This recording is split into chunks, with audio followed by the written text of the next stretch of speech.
سر غزوہ بدر کے حوالے سے بات کریں سر، سب سے پہلے تو یہ پوچھنا چاہوں گا کہ اس کے اصل اسباب کیا تھے؟ کس وجہ سے غزوہ بدر شروع ہوئی تھی؟ کون سے حالات تھے؟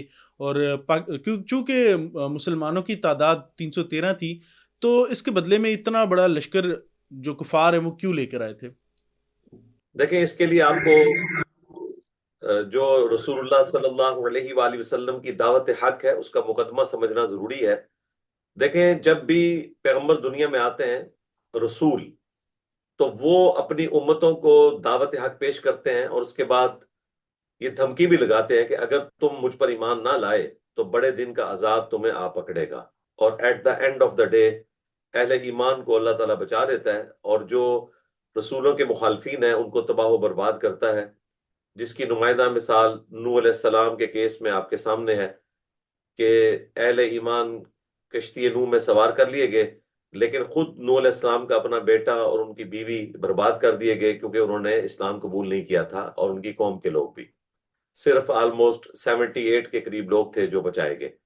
اسی طریقے سے موسیٰ علیہ السلام کے جو مخالفین تھے فرعونی، وہ ڈبوئے گئے۔ قوم شعیب ہلاک کر دی گئی، قوم سمود، قوم عاد۔ ہمارے نبی علیہ السلام کے کیس میں بھی آپ علیہ السلام کی مبارک دعوت تھی، اور at the end of the day مشرکین عرب جنہوں نے اسلام قبول نہیں کیا تھا انہوں نے بھی اللہ تعالیٰ کی طرف سے عذاب کے تحت ہلاک ہونا تھا۔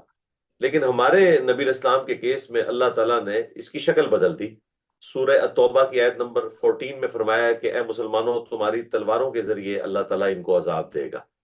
یعنی اس امت میں جہاد اور قتال عذاب استیصال ہے اللہ تعالیٰ کی طرف سے مشرکین عرب کے اوپر اور ان لوگوں کے اوپر جن تک نبی علیہ السلام نے بنفس نفیس خود دعوت حق پہنچائی تھی، چاہے وہ رومنز ہوں یا پرشینز ہوں، اپنے خطوط کے ذریعے۔ تو یہ اس کے پیچھے حکمت ہے۔ تو یہ اللہ کے عذاب کا پہلا کوڑا تھا جو غزوہ بدر کی شکل میں مشرکین عرب کے اوپر آیا، عذاب استیصال کا پہلا کوڑا، جس میں 70 کے قریب مشرکین عرب کے سردار جو ہے وہ قتل ہوئے، اتنے ہی قیدی بنائے گئے۔ اور کہنا یہ اس اعتبار سے کہ مسلمان تعداد میں تھوڑے تھے، مخالفین زیادہ تھے، تو اس کے پیچھے کوئی مسلمانوں کے پاس ہتھیاروں کی کمی نہیں تھی۔ بیسیکلی ایک ٹیکنیکل وجہ تھی جس کا ذکر سورۃ الانفال میں آیا۔ نبی علیہ السلام نے ارادہ کیا کہ مشرکین عرب نے جو مسلمانوں کے وسائل کے اوپر قبضہ کر لیا تھا، جو مسلمان نہتے ہجرت کر کے آگے تھے مکے سے مدینے، تو مشرکین عرب نے ان کے مکانات کے اوپر، ان کی دولت کے اوپر قبضہ کر لیا۔ اس کے بدلے کے طور پر آپ علیہ السلام نے یہ ارادہ کیا کہ مشرکین عرب کا جو تجارتی قافلہ شام میں گیا ہوا ہے ابو سفیان کی سرکردگی میں، اس وقت تک وہ مسلمان نہیں ہوئے تھے، تو اسے ہم لوٹیں اور اپنا بدلہ اتار لیں، اور وہ دولت ہم بھی حاصل کر لیں ان کی۔ اس کے لیے ہی نبی علیہ السلام اپنے گھر سے نکلے تھے 300 کے قریب اصحاب کو لے کر، 313 تھے وہ۔ اسی لیے جس کے ہاتھ میں کوئی ڈنڈا تھا وہ ڈنڈا اٹھا کر چل پڑا۔ یہ نہیں تھا جو ہم یہ پریزنٹ کرتے ہیں اپنے شعر و شاعری کے اندر اور جمعے کے خطبات میں کہ مسلمانوں کے پاس صرف 8 تلواریں تھیں اور اتنی زریں تھیں اور گھوڑے بڑے کم تھے، اونٹ اتنے تھے۔ اس لیے کہ وہ ایک نہتے قافلے کو لوٹنے کے لیے نکلے تھے، اور وہ لوٹنا ان معنوں میں نہیں ہے کہ جس طرح کوئی نعوذ باللہ ڈاکو لوٹتے ہیں۔ یہ ریونج کے طور پر تھا جو انہوں نے مسلمانوں کا مال لوٹ لیا تھا۔ تو ظاہر ہے پھر مسلمانوں نے اس طرح کی تیاری نہیں کی ہوئی تھی، اور یہ پورا واقعہ قرآن میں رپورٹ ہوا ہے سورۃ الانفال کے اندر کہ اے نبی علیہ السلام، ہم نے تم سے وعدہ کیا تھا کہ 2 لشکروں میں سے ایک تمہیں دے دوں گا۔ ایک لشکر یہ ابو سفیان والا۔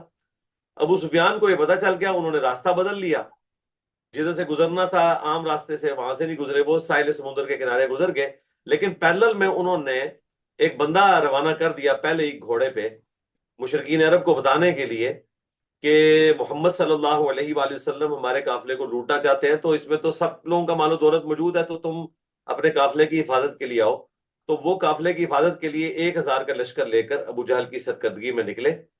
لیکن اللہ کا کرنا کیا ہوا، اللہ تعالیٰ فرمایا کہ ہم نے اپنے نبی سے وعدہ کیا تھا کہ دونوں میں سے ایک لشکر تمہیں دیں گے، اور مسلمانوں کی خواہش یہ تھی کہ نہتے لشکر کے اوپر ہی ہم چڑھائی کریں تاکہ ہمیں اس تکلیف سے جنگ کی نہ گزرنا پڑے۔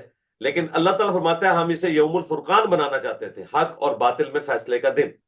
تو پھر اللہ تعالیٰ نے کیا یہ کہ وہ ابو سفیان تو ظاہر ہے اس کو یہ چیز سجھائی گئی، اللہ تعالیٰ کی طرف سے اس کے دماغ میں آئی بات، وہ وہاں سے نکل گیا، اور یہاں پہ مشرکین عرب جو ہے وہ اپنا قافلہ بچانے کی خاطر لشکر لے کر آ گئے، اور مسلمانوں کو اللہ تعالیٰ نے ان کے ساتھ لڑوا دیا، اور پھر غیبی طور پر فرشتوں کے ذریعے مسلمانوں کی مدد کی۔ ادروائز ساز و سامان کے اعتبار سے تو کسی صورت وہ جنگ جیتی نہیں جا سکتی تھی، یہ غیبی مدد کے طور پر جنگ جو ہے مسلمانوں نے جیتی۔